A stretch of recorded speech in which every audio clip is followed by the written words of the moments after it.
오늘도 너무 귀한 찬양을 준비해서 하나님께 영광을 올려드리는 성가대 감사를 드리고, 또 여러분들도 동일한 마음으로 같이 이 찬양의 시간에 함께 하나님 앞에 하나님의 은혜를 구하면서 여러분 서셨죠? 괜한 거 물어봤나요? 네.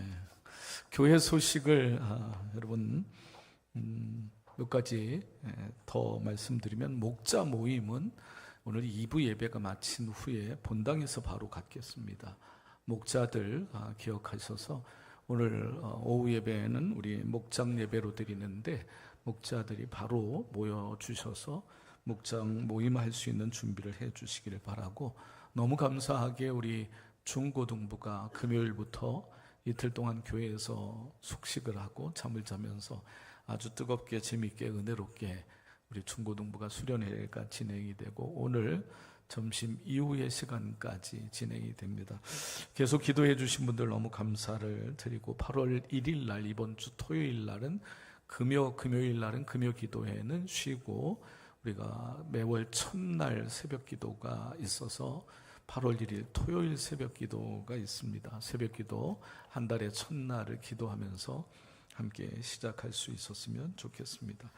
하나님 말씀 사무엘상 7장 5절부터 12절까지 말씀을 한 절씩 말씀을 읽고, 마지막 절은 함께 읽겠습니다. 사무엘이 이르되 온 이스라엘은 미스바로 모이라. 내가 너희를 위하여 여호와께 기도하리라 하며,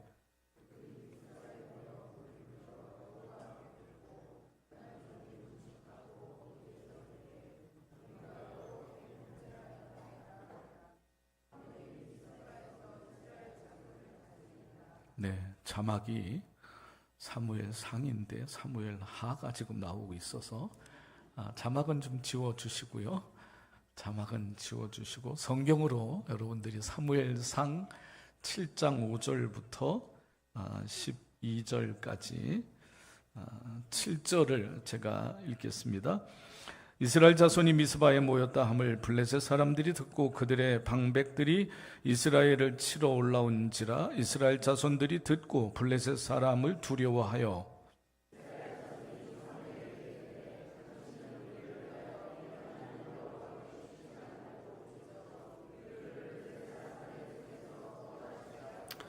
사무엘이 젖먹는 어린 양 하나를 가져다가 온전한 번제를 여호와께 드리고 이스라엘을 위하여 여호와께 부르짖음에 여호와께서 응답하셨더라.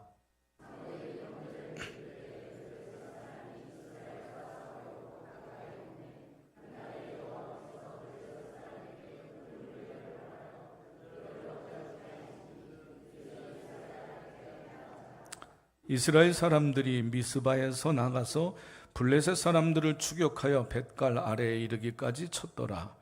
사무엘이 돌을 취하여 미스바와 센 사이에 세워 이르되 여호와께서 여기까지 우리를 도우셨다 하고 그 이름을 에베네셀이라 하니라. 아멘.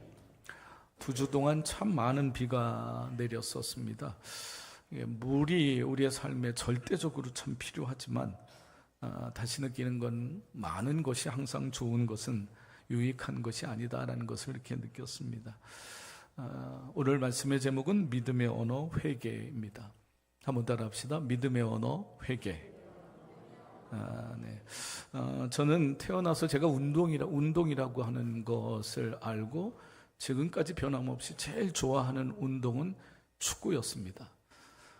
축구를 좋아해서 너무 어린 시절에 공을 차는 걸 너무 좋아해갖고, 없는 살림에 부모님께서 운동화 사대시느냐고 굉장히 어려우시는, 한 달에 운동화 한 켤레씩을 막 떨어뜨리고 그랬으니까, 그러니까 학교에서도 공 차고 끝나고 집에 와서 동네에서도 공 차고 하면서 그렇게 좋아했고, 어른이 돼서도 여전히 대한민국 국가대표 최소한 경기는 이렇게 목사가 된 후에도 예배 빼놓고는 다 보려고 했으니까, 예배 시간은 어쩔 수 없으니까 밤 새벽 1시, 2시 혼자 일어나서라도 이렇게 축구를 보고 경기를 봤는데, 4년마다 여러분 돌아오는 월드컵 우리 국민들의 대단한 관심들이 있었는데 묘하게 저는 아주 이번 월드컵은 이렇게 큰 뜨거운 마음이 없어갖고 첫 경기도 못 보고 두 번째 경기도 못 봤어요.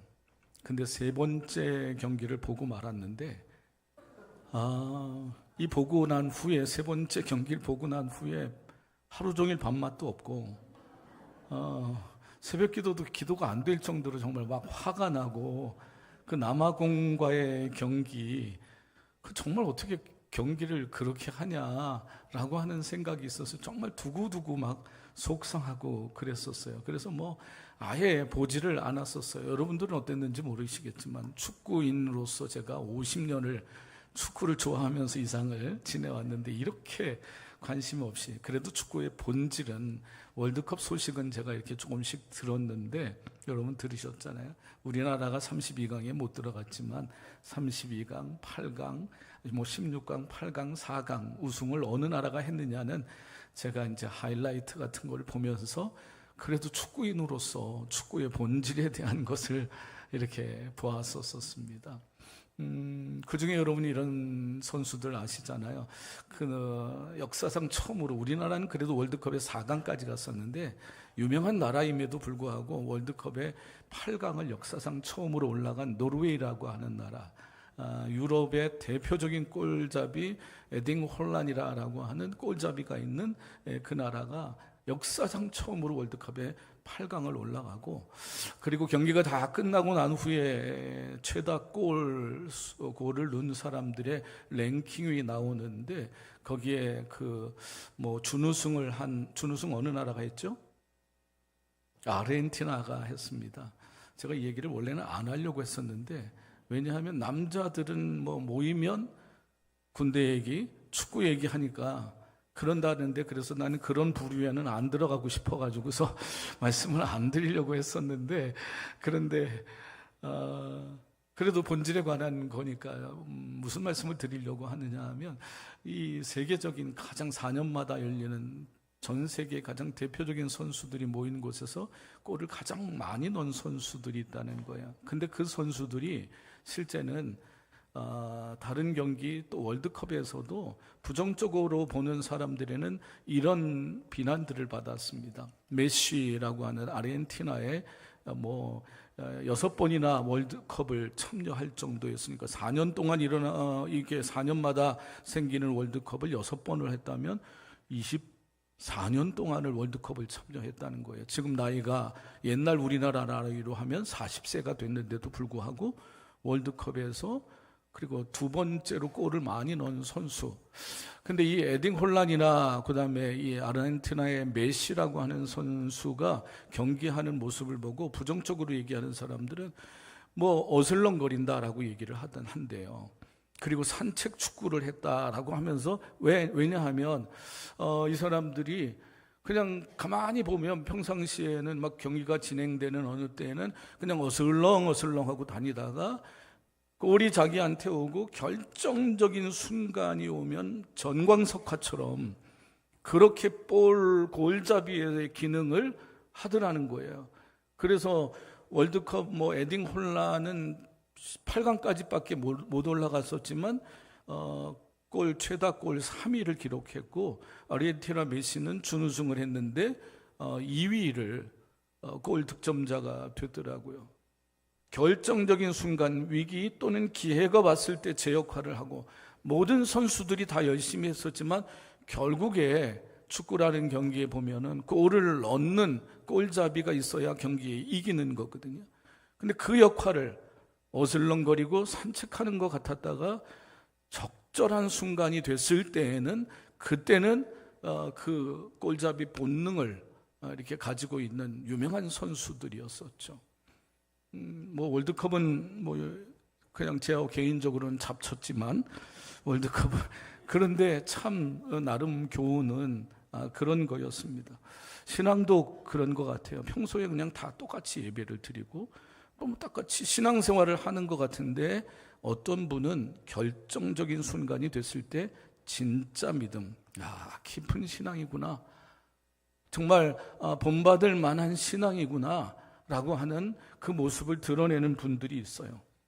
위기의 때, 기회의 때 다른 신앙의 모습을 보이면서, 그래서 이 신앙은 그런 믿음의 행위로 드러나는 것이고, 그 위기의 때에 그 사람의 언어가, 결정적인 언어가 어떤 언어를 사용하느냐가 어쩌면 신앙의 깊이를, 그거를 때로는 판가름하는 것 같습니다. 오늘 말씀의 제목은 믿음의 언어 회개입니다. 한번 따라합시다. 믿음의 언어 회개. 회개라고 하는 언어를, 여러분이 이런 또 행위를 혹시 자주 하십니까? 제가 보기에는 현대 그리스도인들에게, 교인들에게 이 회개는 점점점 낯설어지는 것 같습니다. 왜냐하면 부정적인 의미로 다가오기 때문에, 회개하면 마치 분명히 자기가 막 잘못한 사람처럼 취급될까봐, 실패한 사람, 죄인 혹은 문제 있는 사람으로 낙인 찍힐까봐 회개의 그 진실함과 본 모습은 사람들에게 가리고 안 하려고 하죠. 자존심이나 주체적인 삶과 상반된 것처럼 그렇게 느끼기도 하죠. 여러분, 그러나 신앙인의 영혼에서 회개는 결코 실패의 언어가 아닙니다. 참된 하나님의 은혜를 다시 새롭게 하는 진정한 믿음의 언어가 있다면 그거는 회개일 겁니다. 하나님과 멀어진 사람이 쓰는 언어가 그것이 아니라 하나님과 더 가까이 가는 사람이 자주 쓰고 자주 행하는 신앙의 행위, 언어가 그게 회개예요. 회개하는 사람, 진정으로 회개, 그 마음이 있는 사람은 하나님과 가깝습니다. 여러분, 우리는 종종 어떤 분들의 대표 기도를 이렇게 들으면서 아주 잘 짜여진 논리적인 기도나 그 다음에 그 언어 표현들이 정돈된 거, 그렇게 준비들을 다 하시잖아요. 근데 그런 기도보다 어느 때는 그냥 어수룩하지만 그 기도의 시작에 통회하는 그 마음, 그 통회의 기도, 눈물의 고백이 우리의 마음을 이끌어서 하나님의 은혜의 보좌에 다다르게 하는 것 같은 느낌이 여러분 있지 않으세요? 왜냐하면 하나님은 완벽한 사람을 찾지 않으시니까요.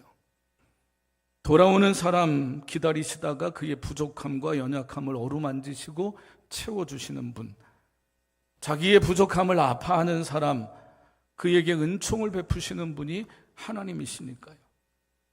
시편에 보면 믿음의 언어 회개가 무엇인지를 깊이 생각하게 하는 그런 아름다운 시편들이 많은데, 그 중에 백미는 바로 시편 51편이라고 합니다.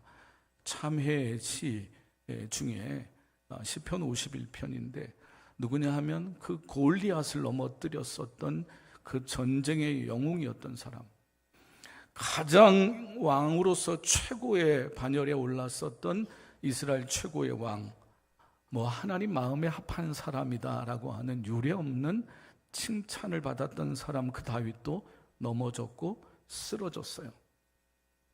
죄는 언제나 조용히 찾아오죠. 기도를 멈출 때 죄가 찾아오고, 영적인 긴장이 풀어질 때 그때 죄가 슬며시 우리에게 들어오고, 자기 자신을 믿기 시작할 때 죄는 견고하게 우리 속에 또아리를 틀고, 자기 자신을 살피기보다 남을 살필 때 그때 죄는 우리 속에 강하게 들어옵니다. 그러면서 이런 말을 하게 하죠. 나는 그 정도는 아니라고, 그리고 내가 옳다고 하는 이야기를 하게 합니다. 여러분, 믿음의 사람은 절대 넘어지지 않는 사람이 아니라 넘어졌을 때 하나님께 돌아오는 사람입니다. 시편 51편에 보면 3절에 무릇 나는 내 죄과를 아오니 내 죄가 항상 내 앞에 있나이다 라고. 놀라운 것은 시편 51편뿐만 아니라 주는 다른 부분을 읽어보면 다윗은 한 번도 죄 문제를 얘기할 때 핑계를 대지 않습니다. 환경 때문입니다. 상황이 그랬습니다. 사람들이 나를 힘들게 했기 때문입니다. 왕이라 어쩔 수 없었습니다. 그 사람 때문입니다 라고 얘기를 하지 않고 오직 내 죄입니다 라고 고백을 해요. 죄는 변명할수록 깊어진다고 하고 고백할수록 가벼워진다고 하죠. 그것이 죄의 특성이라고 합니다. 그래서 시편 51편 10절과 11절에 보면 하나님이여 내 속에 정한 마음을 창조하시고 내 안에 정직한 영을 새롭게 하소서. 얼마나 마음을 다잡았었겠어요. 이러지 말아야 되겠다, 이러면 안 된다, 이거는 잘못된 거다라고 하는 느낌을 느꼈었지만 이게 내 힘으로 안 된다는 거였죠. 내 힘으로 만들 수 없는 것이 정직한 영, 그리고 정한 마음을 그래서 하나님이 창조해달라고 기도하고 있는 거예요. 회개는 자기 혼자 의로울 수 있다라고 해서 만들어지는 고침이 아니라 어쩌면 하나님, 저는 정말 죄인입니다 라고 하는 그 고백을, 저 때문입니다, 저의 문제입니다 라고 하는 고백을 하나님께 먼저 드릴 때, 그때 하나님이 우리의 마음을 고쳐주시는 거죠. 그래서 하나님과의 관계, 인간 사이에는 모르겠어요. 우리는 그래서 회개를 안 하죠. 그리고 표현을 안 하죠. 왜? 사람들 사이에서 자기의 죄나 부족함을 얘기를 하면 그건 가십거리가 되기가 쉽고 비난거리, 나중에 그걸 써먹는 사람들이 주변에 많으니까 그래서 우리는 못하죠. 그러나 여러분, 하나님과의 관계에서 최고의 믿음의 언어는 뭘까요? 그건 회개가 아닐까요? 왜냐하면 우리가 하나님의 진정한 은혜를 가장 순수하고 행복하게 누릴 수 있는 시작, 그 문을 활짝 여는 모든 것은 회개에 달려 있으니까요. 이 찬양을 기억하시는지 모르겠어요. 이제야 돌아옵니다라고 가사가 이랬죠. 나만의 교만과 욕심이 찬란한 주의 영광을 가리고 살았는지, 이제야 주의 탄식 소리 들리고 이제야 주 얼굴에 눈물 보이니 어리석고 어리석은 죄인을 용서하여 주옵소서. 기억하세요? 2주 전에 우리 할렐루야 성가대 찬송의 찬양의 가사였어요. 이 가사가 그래요. 나의 교만과 욕심이 찬란한 주의 영광을 가리고 살았는지, 이제야 주님의 탄식 소리 들리고 이제야 주 얼굴에 눈물 보이고 어리석고 어리석은 죄인을 용서하여 주옵소서라고 하는, 여러분, 회개는 회복의 언어인 줄 믿습니다. 회개, 어떤 침체되고 연약한, 또 때로는 마음에 많은 기쁨이 사라진 그 상태에 저러면 우리가 회복되기를 원한다면 자기 자신을 돌아보고 회개를 먼저 해야 돼요. 이런 거죠. 여러분, 교만해 보셨습니까? 누군가를 막 비난해 보셨습니까? 누군가를 정죄하고 문제라고 지적해 보셨습니까? 그럴 때 나에게서 가져가는 것은, 그럴 때 돈도 아니고 건강도 아니고, 그럴 때 우리 속에 내 안에 있는 기쁨을 빼앗아 갑니다. 예배가 즐겁지 않고 기도가 힘듭니다. 찬양은 메마르고 웃음은 사라집니다. 그러나 정말 먼저 자기 자신의 모습을 돌아보면서 회개할 때, 그때 삶이 회복이 되죠. 왜냐하면 하나님은 회개하는 사람에게 다시 기쁨을 주시니까. 다윗은 그걸 알아가고요, 이 51편에 그가 내 죄입니다라고 고백을 하면서 그 다음에 51편 12절에 주의 구원의 즐거움을 내게 회복시켜 달라고, 즐거움이 회복되는 길이 뭔 줄을 그가 알았다는 거예요. 막 내 마음에 맞는 것, 뜻이 이루어지는 것들, 뭐 그런 환경과 상황이 펼쳐질 때의 즐거움은 아시잖아요. 잠깐이에요. 내 마음은 또 나도 몰라요. 변합니다. 그런데 하나님이 주시는 즐거움이 어떤 것인지, 정결한 그 마음, 깨끗한 영혼에게 주시는 그 하나님의 즐거움이 어떤 것인지를 다윗은 알아서 그걸 사모했었던 거죠. 여러분, 믿음의 언어인 회개가 있는 곳에는 어떤 일들이 일어날까? 그래서 오늘 본문의 말씀을 찾아봤었어요. 여러분, 우리가 회개하면 하나님은 우리에게 무엇을 주실까? 살다 보면 가끔 이런 순간이 찾아오지 않습니까? 분명히 무너져야 될 상황인데 어떤 일인지 서 있는 자기 자신을 발견을 한 거예요. 야, 무너졌다고 생각했는데, 살아남았고 끝났다고 생각했는데 내게 새벽이 찾아온 거예요. 뭐 망할 것 같은 삶의 자리가 됐는데, 근데 망하지 않고 나는 다시 새 아침을 맞을 수 있는 사람이 됐어요. 그 자리에서 잠깐 그런 생각을 해보셨습니까? 이게 어떻게 된 거지? 왜 나에게 이런 일들이 일어났지? 삶의 자리에.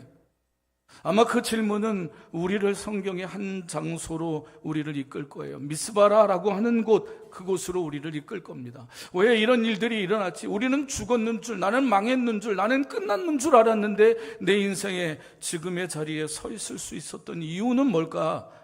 그 이유가 뭘까? 이스라엘 백성들이 미스바에 모이던 날 아마 그들도 같은 표정이었을 겁니다. 두려움, 그리고 회개가 뒤섞인 얼굴. 어떻게든지 이 상황에 살아남아야 돼요. 왜냐하면 블레셋이 쳐들어오고 또 쳐들어와서 또 쳐들어와갖고 이제 우리를 완전히 쓸어버리려고 하는 상황에 직면했습니다. 근데 그때 그 미스바의 사건이 있은 후에 하나님의 임재를 경험을 해요. 미스바에 모인 이스라엘 사람들, 회개와 두려움 사이에서 이스라엘 백성들은 자기들이 저지른 잘못을 가지고 있는 채 미스바에 모입니다. 근데 하필 그때 블레셋이 또다시 공격을 해옵니다. 백성들은 두려워했습니다. 회개하러 나온 자리에 그 자리에서 전쟁과 또 맞닥뜨려야 됐으니까요. 그러나 그 두려움은 정직했습니다. 우리는 죄지었고 그 대가를 받아야 마땅하다라고 하는 정직한 인식, 그 인식이 오히려 그들을 사무엘에게 이런 요청을 하게 하죠. 사무엘상 17장 8절에 보면 주 우리의 하나님이 우리를 블레셋 사람의 손에서 건져내 주시도록 쉬지 말고 기도하여 주시기 바랍니다 라고. 아니, 기도는 지가 해야지, 자기들이 해야지. 그게 맞는 말 아닙니까? 근데 어느 때는 이해가 돼요. 나는 기도하고 싶은데 기도가 안 돼요.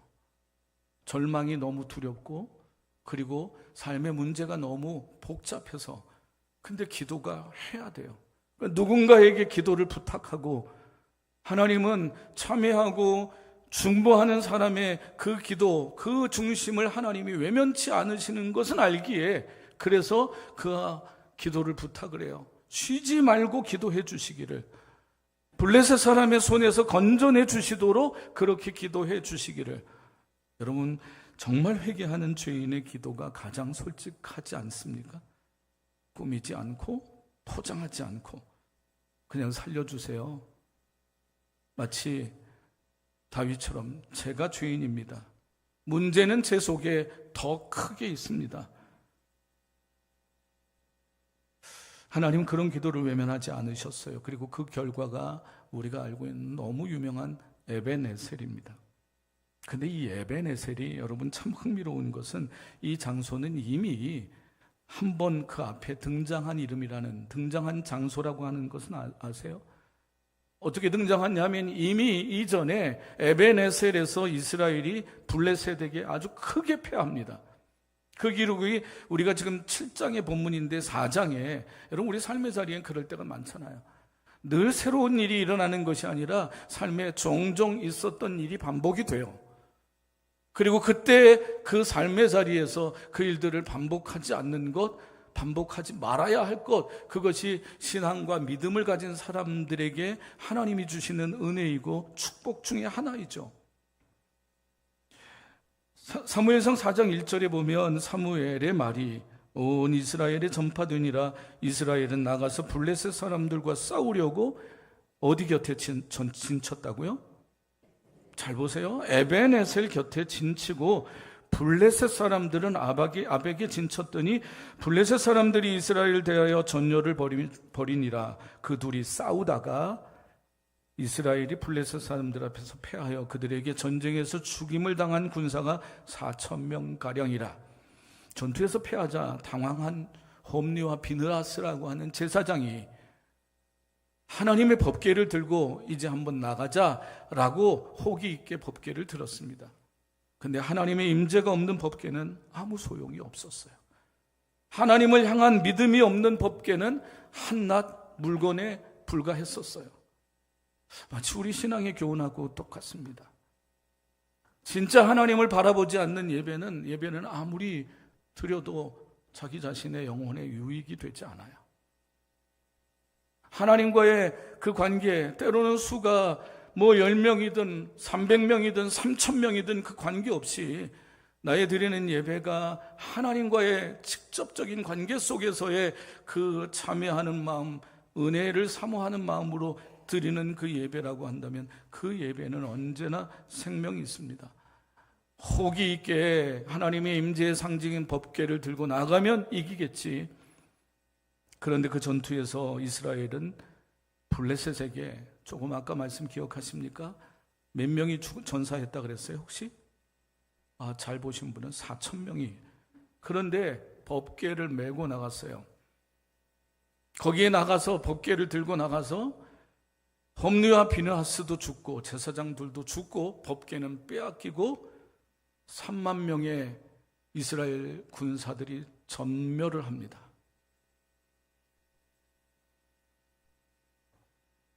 전투 결과 소식을 기다리며 의자에 앉았던 그의 아버지 제사장 엘리 제사장이 법궤는 빼앗겼고 자기의 두 아들은 죽었다라고 하는 소리, 3만 명의 이스라엘 군대는 전멸했다라고 하는 소식을 듣고 충격을 받아 뒤로 넘어져서 의자에서 떨어져 목이 부러져서 죽습니다. 거기에다가 남편이 죽고 법궤는 빼앗기고 이스라엘 군대는 전멸했고 시아버지는 목이 부러져서 죽었다는 소식을 들은 비느하스의 임신한 아내가 갑자기 산통을 느끼면서 아이를 낳았다가 아이를 낳았는데 그 비느하스의 아내는 죽습니다. 그러면서 죽으면서 그 아이의 이름을 이가봇이라고 했죠. 그 이가봇의 의미가 뭐였느냐? 하나님의 영광이 떠났다라고 하는 의미였어요. 이게 어디서 일어난 일이냐면 에베네셀에서 일어난 일이에요. 에베네셀에서. 이스라엘의 가장 수치스러운 순간 하나님의 영광이 떠나고 이스라엘 백성이 어려움을 당하게 되지만 근데 그들이 미스바로 모입니다. 그리고서 거기서 한 일은 다른 것이 없습니다. 전열을 재정비하고 전략을 짜고 전술을 바꾼 것이 아니라 뭐 했느냐면 회개했어. 그래서 하나님의 인도하심이 뭐냐라고 하는 것을 바라봤습니다. 그 하나님의 임재를 구했던 사람들은 진정한 에베네셀을 외칠 수 있었어요. 에베네셀의 의미가 이것이었지 않습니까? 하나님께서 여기까지 우리를 도우셨다라고 하는 의미입니다. 특별하지 않습니까? 같은 장소였고 같은 이름이었고 하지만 전혀 다른 역사가 일어났습니다. 다른 사람 아니었거든요. 다른 군인들도 아니었었습니다. 그런데 그 마음의 중심의 진정으로 자기 자신이 하나님 앞에 서는 회개의 언어가 그 속에서 터져 나올 때 그때 진정한 회복의 역사가 일어났었던 거죠. 하나님은 패배의 기억이 있는 그 자리에 승리의 역사를 더 씌우셨어요. 그게 회개의 결과이고 하나님의 임재하심의 역사가 아닐까요? 상처 위에 은혜를 베푸시는 분, 수치 위에 회복을 더해 주시는 분, 거기서 그 돌들을 쌓아놓고 돌들이 무슨 의미입니까? 하나님이 여기서 이렇게 일하셨다는 거죠. 하나님이 여기서. 그러니까 에베네셀은 단순히 승리를 기념하는 것이 아니라 회개하는 사람들에게 패배의 역사를 승리로 바꾸시는 하나님을 찬양하는 증거 돌, 그 상징이었었던 거예요. 우리는 보통 좋은 일이 생겼을 때 돌을 세우죠. 성공한 날, 합격한 날, 살아남은 날, 그리고 자기가 높여진 날, 그때를 기념해서 돌 세우고 싶습니다. 그러나 실패한 자리, 고통의 자리, 5점의 자리에는 누구도 기념비를 세우려고 하지 않습니다. 그런데 하나님의 은혜는 그 자리에 기념비를 세우게 해주시는 은혜예요. 근데 누가 그 은혜를 과연 누리느냐? 하나님 앞에 먼저 자기 자신을 돌아보면서, 그러면서 하나님의 임재하심을 정말 구할 때 가장 선명한 감사로 그 제사를 하나님 앞에 드릴 수 있는 분, 종종 우리는 잘된 일은 내 노력으로 돌리고요, 잘 안 된 일은 남 탓하죠. 그리고 심지어는 하나님께 이유를 찾기도 합니다. 그런데 사실은 삶의 자리 가만히 되돌아보면 지금 내가 서 있는, 여러분들이 서 있는 이 자리가 이미 기적이지 않습니까? 포기할 수 있었던 날들을 버티게 해주셨던 은혜가 뭘까요? 무너질 뻔했던 순간들을 통과할 수 있었던 이유가 뭘까요? 누군가 내 등을 밀어주고 계셨던 거예요. 여러분 살면서 자꾸 이렇게 내려놓아야 될 마음들 중에 모두에게 인정받아야 되겠다, 모두가 좋아하는 사람 되게 해야 되겠다, 이런 거는 빨리 버려야 되겠더라고요. 그럴 수 없어요. 삶에 우리는 아무리 진실하고 아무리 최선을 다해도 그럴 수 없어요.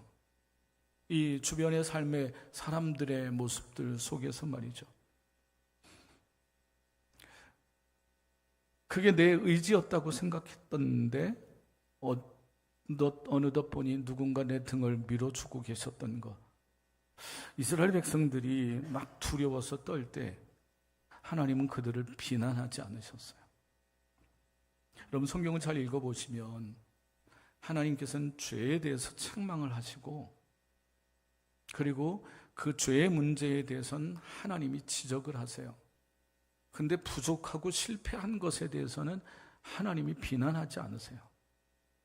하나님이 그걸 정죄하지 않으세요. 오히려 그 두려움을 기도로 바꾸게 해주시는 은혜를 주시고, 그 기도가 역사가 되도록 하나님께서는 함께 하시더라고요. 그러니까 주님으로부터 받는 위로가 그게 참된 은혜입니다. 주님 앞에 은혜를 경험하면 사람의 위로 때로는 별로 없어도 돼요. 아니, 우리는 믿음의 언어가 위로인 것을 함께 나누었었지만, 그래서 위로할 수 있는 그 믿음이 정말 좋은 믿음이다라고 하는 것을 생각해 봤지만, 그런데 때로는 사람의 위로 없이도 주님의 은혜를 경험하면, 그러면 그게 최고의 위로가 되죠. 완벽하지 않아도 된다고 주님은 말씀하시고, 회개하면 손을 내미시고, 그리고 그 회개의 손이면 충분하다라고 그러면서 주님은 우리를 맞아주시는, 이게 미스바의 이야기고, 그리고 에베네셀의 이야기더라고요. 그냥 어마어마한 뜻밖의 승리를 했기 때문에 거기에 에베네셀 기념비를 세웠다는 이야기가 그것이 결코 아닙니다. 근데 한번 정직하게 깊이 되돌아보십시오. 여러분의 삶에는 혹시 몇 개의 에베네셀이 있는지 세워보셨습니까? 아마 그것을 좀 느끼는 분들은 늘 하나님 앞에 그 회개의 믿음의 언어가 사라지지 않는 분들이에요. 몇 개도 또 여러 개도, 어떤 분들에게는 수십 년의 인생 중에 수십 개도 세워졌을 텐데 다 잃어버린 거예요. 마치 자기가 다 한 것처럼, 자기 의지가 뭔가 통했던 것처럼 여기는 경우가 참 많죠. 그 돌들이 내가 생각했던 것보다 아마 훨씬 많다라고 느낀다면, 그분은 그 신앙의 여정 가운데 믿음의 언어인 회개를 놓치지 않았던 그런 분이었을 거예요. 제가 요즘에 읽은 책 중에 주님의 음성, 두 명의 경청자라고 하는 책이 있습니다. 그 책에 보면 나오는 글인데 잠깐 소개해 드릴 거예요. 의심하거나 염려하지 말고 한 걸음씩 자유의 길로 걸어가라. 내가 함께 걷고 있음을 잊지 말라. 아무것도 두려워하지 말며 염려하지 말라. 그러나 노력하지 않아도 된다는 뜻은 아니다. 이 주님의 음성이라는 이 책은 그냥 무명 그리스도인 두 분이 말씀을 이렇게 묵상을 하다가, 찬송을 부르다가, 그리고 다른 사람의 삶을 깊이 살펴보면서 그리스도인의 긍휼의 마음을 가지고 그를 위해 중보하는 그 시간을 가지다가, 예배를 드리다가 하나님이 들려주시는 음성 같은 것을 적은 그런 내용이에요. 주님의 음성, 두 명의 경청자입니다. 두려워하지 말라, 염려하지 말라, 아무것도, 그러나 노력하지 않아도 된다는 뜻은 아니다. 제자들이 밤새 했었지만 아무것도 잡지 못했을 때 내가 어찌 했느냐? 아무 노력도 하지 말고 가만히 있으라고 말했느냐? 아니라 깊은 데로 가서 그물을 내려 고기를 잡으라 라고 명령하지 않았더냐 하는 것을 생각해 보라고요. 결국 그물이 찢어지고 배가 가라앉을 정도로 많은 물고기를 잡아들여 주위의 도움을 청해야 했느니라. 그들은 문제 해결에 정신이 팔려 모든 것이 내 덕분이라고 하는 것을 그때는 알지 못했으나 나중에 나의 사랑과 나의 돌봄을 깨달았느니라. 인간은, 신앙인은 모든 일에 힘써 행해야 하노라. 차를 타고 산에 오른 사람은 등산가의 교훈을 절대로 배우지 못한다. 노력한다라고 하는 말은 내 영이 지혜와 능력을 공급하고 인도하지 않는다는 뜻이 아니다. 참 의미 있는 말이야. 노력해야 한다라고 하는 말이 내 영이 내 지혜와 그 능력이 공급되지 않는다, 너를 그렇게 인도하지 않는다라고 하는 의미가 조금도 아니라는 거예요. 그리고 여러분이 한번 기억해 보셨으면 하는 글귀가 이 부분이에요. 한번 보십시오. 내가 앞서 얼마나 자주 내 길을 준비했고 또 사람들의 마음을 누그러뜨렸는지 너는 알지 못하느니라. 이것이 기도 가운데 자기의 삶에 에베네셀 같은 사건이 어떻게 나에게 주어졌을까? 되돌아보니까 내 삶에 참 많은 에베네셀이 있었는데 그걸 모르고 삶을 지내왔었던 삶의 자리에 어쩌면 깨닫게 내가 앞서서 얼마나 자주 내 길을 준비했고 또 사람들의 마음을 누구려뜨렸는지 너는 알지 못하느니라 하는 것을 들려주셨답니다. 여러분, 우리 인생에는 하나님의 도우심을 구해야 될 순간들이 참 많은 것 같습니다. 사실 이스라엘이 오늘 에베네셀의 고백을 할 수 있었던 것은 결코 그들의 능력이 아니었죠. 그냥 회개하는 자에게 주시는 하나님의 은혜였어요. 영광은 떠났다고 모두가 선포할 수밖에 없었던 그 자리였는데 그들이 미스바에 모여서 다시 회개할 때 다시 하나님의 영광이 나타나서 에베네셀의 진정한 고백을 하게 해 주셨습니다. 말씀을 마칠게요. 혹시 오늘 말씀을 나누고 있는 우리들 가운데, 여러분들 가운데 혹시 그런 생각이 젖어든 분이 있으십니까? 나에게는 하나님의 영광이 떠났다고. 우리 가정은 하나님의 영광이 떠나버렸다고. 어떤 분들은 그렇게 얘기할지 모르겠어요. 우리 교회에 이제 더 이상 하나님의 역사가 나타나지 않는다고. 어쩌면 우리 개인뿐만 아니라 우리가 지금 신앙생활하고 있는 그 삶의 자리에 그런 느낌으로 그냥 하루를 살아가고 있는 분들이 많을지 몰라요. 보여지는 것은 불평이고 원망이고 비난이고 하고 있는데 기쁨이 없고 즐거움이 없는. 근데 그 가장 깊은 이유가 뭘까? 하나님의 영광이 떠났어. 남편을 보며 아내를 보며 자기의 삶에 보면서 저 사람에게는 하나님의 영광이 떠났어. 혹시 그렇게 하고 있지는 않으신지? 아니, 자기 자신에게. 왜 내 노력의 결과가 이것밖에 안 되는 것 같은 삶의 현실을 마주하고 있으니까. 하나님의 영광이 떠나가는 이가봇은 분명 가장 수치스러운 일입니다. 그러나 우리의 인생이 이가봇으로 끝나지 않게 하시고 에베네셀로 돌아가게 하시고 에베네셀의 이야기를, 하나님 이야기를 하게 해주시는 분이 하나님이신 줄을 믿습니다. 우리의 신앙의 미스바가, 그 미스바의 기도가 필요할 때가 있어요.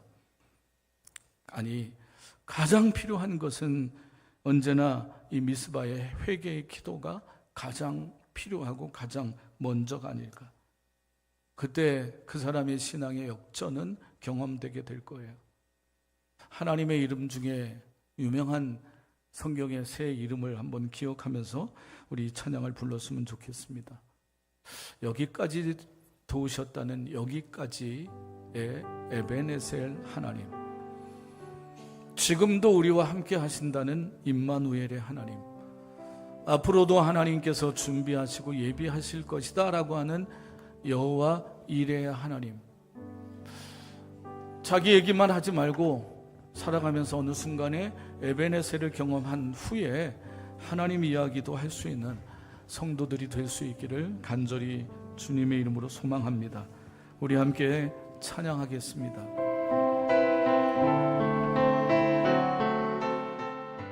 정결한 마음 주시옵소서.